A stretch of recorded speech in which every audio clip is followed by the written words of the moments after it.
Terhentikah kekejaman ISA? Akta Keselamatan Dalam Negeri ISA telah pun dimansuhkan lebih 2 tahun lalu ketika kerajaan berdepan kecaman pelbagai pihak berhubung akta yang zalim ini. Pembebasan demi pembebasan telah dibuat selepas pengumuman itu. Namun, bagi beberapa tahanan yang diklasifikasikan sebagai pengganas yang dikaitkan dengan Darul Islam, khasnya di Sabah, mereka ditahan dan hanya bebas pada 7 Januari lalu. Walaupun perasaan mereka gembira dengan pembebasan ini yang secara langsung menutup tirai kekejaman ISA, namun sedikit sebanyak ISA memberi pengalaman pahit buat mereka. Beberapa bekas tahanan yang ditemui dalam majlis meraikan pembebasan mereka di Pasti Kuhara Tawau pada 19 Januari lalu menceritakan detik hitam sejarah mereka ditahan di bawah akta Draconian itu.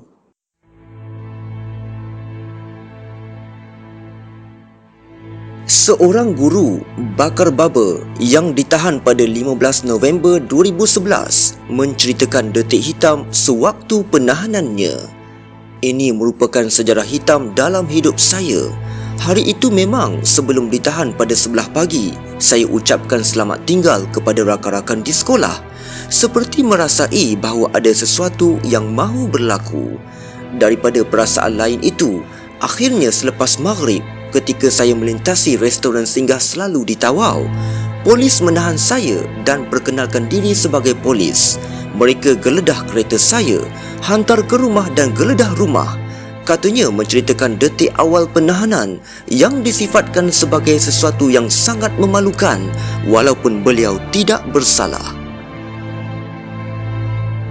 Tanpa disebutkan apa kesalahan berikutan penahanan, Bakar Baba dibawa ke lokap polis SB Tawau di air panas pada jam 9 malam hari yang sama dalam keadaan masih terpinga-pinga.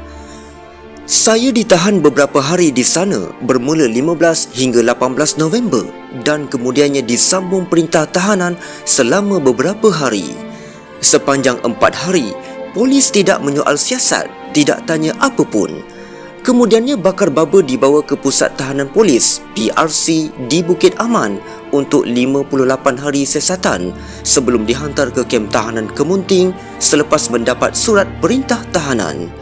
Namun, apa yang mengecewakan, ketika di PRC Bukit Aman, beliau disiasat oleh Jabatan Siasatan Jenayah dan bukannya oleh pegawai skuad anti pengganas seperti rakan-rakan beliau yang lain. Masa disiasat, kawan-kawan semuanya dibenarkan duduk di kerusi. Namun, saya diarahkan duduk di lantai bersila. Tidak dibenarkan tengok akhbar sepanjang penahanan di PRC. Dan paling menyedihkan, mereka mengugut sampai ada perkataan, andai saya tidak memberi kerjasama, polis akan ambil keluarga dan isteri. Saya diugut.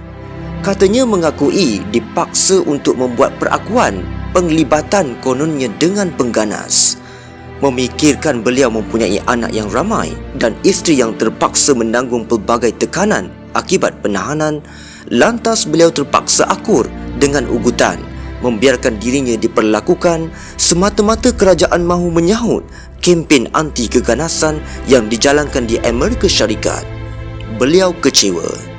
Kerajaan BN terpaksa tunduk dengan polis dunia untuk menahan rakyat sendiri, membiarkan anak-anak dan isteri tahanan menderita di luar akibat ketiadaan bapa serta sumber pendapatan yang amat-amat terjejas. Beliau sendiri seorang guru sekolah dan akibat penahanan itu, atas alasan kononnya menderhaka kepada Yang di-Pertuan Agong, maka beliau dipecat daripada perkhidmatan awam. Bakar Baba adalah bekas penuntut Maktab Perguruan Gaya Kota Kinabalu, mengajar subjek Bahasa Melayu dan mempunyai sikap yang tawaduk serta sering ke masjid untuk menjalankan ibadat solat dan sebagainya. Walaupun diugut, saya tidak dibelasah seperti rakan-rakan yang lain yang terpaksa berdepan dengan tumbuk, hentak dengan botol dan sebagainya. Selepas lebih 50 hari tahanan di PRC, pada awal Januari 2012, beliau dibawa ke Kemunting untuk tahanan selama 2 tahun. Semasa dalam tahanan, beliau banyak mentelaah ilmu agama bersama rakan-rakan dan pengalaman ditahan tanpa sebab dikemunting selama 2 tahun membuatkan beliau berfikir bahawa kerajaan yang ada hari ini sangat-sangat menzalimi rakyatnya.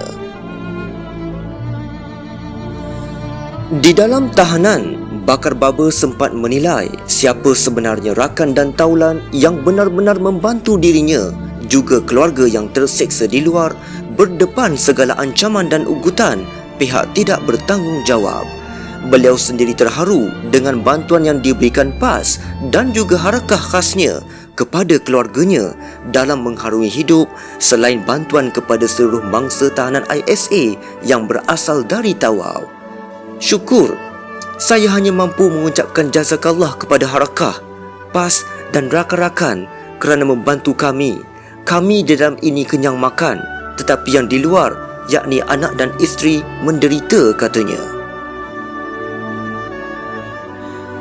Namun, bagi Bakar Baba, kezaliman ISA ini sebenarnya masih berterusan kesannya kerana setiap tahanan terpaksa melalui keperitan untuk membina semula kehidupan selepas segalanya hancur berkecai akibat penahanan tanpa sebab itu. Beliau sendiri hilang pekerjaan. Bagaimanapun beliau bersyukur kepada Allah memberi ujian dan kini beliau komited untuk meneruskan perjuangan bersama PAS yang banyak membantunya. Dahulu saya hanya mendekati, saya hantar anak ke pasti, tetapi saya tidak peduli secara serius. Namun, semasa dalam tahanan, baru saya tahu siapa yang membantu saya. Alhamdulillah, katanya lagi.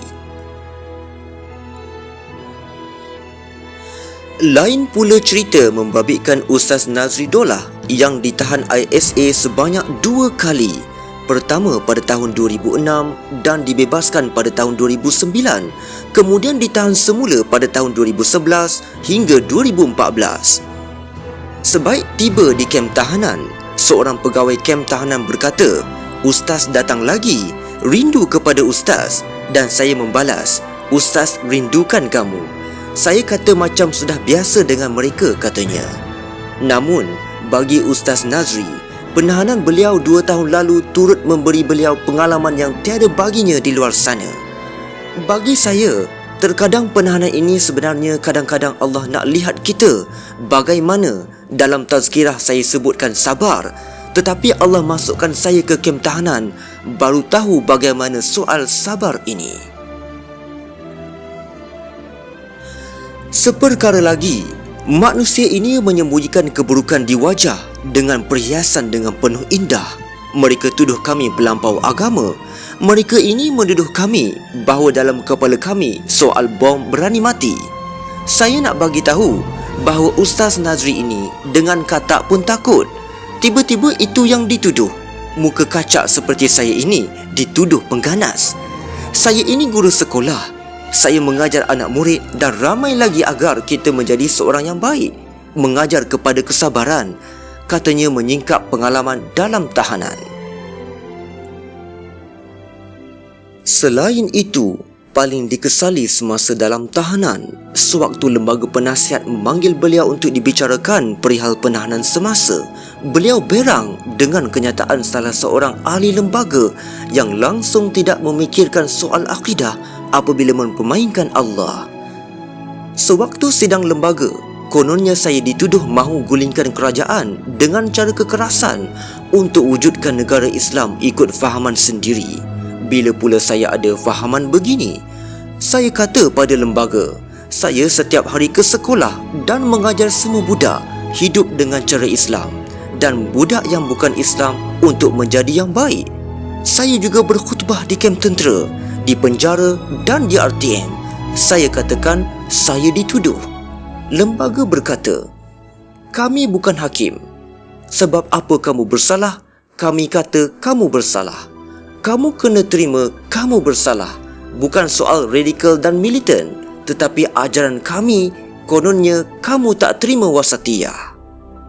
Saya dipukul tidak mengapa, tetapi ada yang sampai menyebut, "Ustaz, Allah tidak ada di sini. Ini perkara yang membatalkan iman. Saya tidak tahu makna sejenis apakah ini." Sambil menitiskan air mata, beliau menyeru para pejuang PAS untuk terus istiqamah dalam perjuangan dan mengambil iktibar apa yang telah Allah uji kepadanya. Demikian tadi petikan daripada artikel bertajuk Terhentikah Kekejaman ISA, tulisan Wan Nordin Wan Yaakob, disiarkan di Harakah edisi 24 hingga 26 Januari 2014.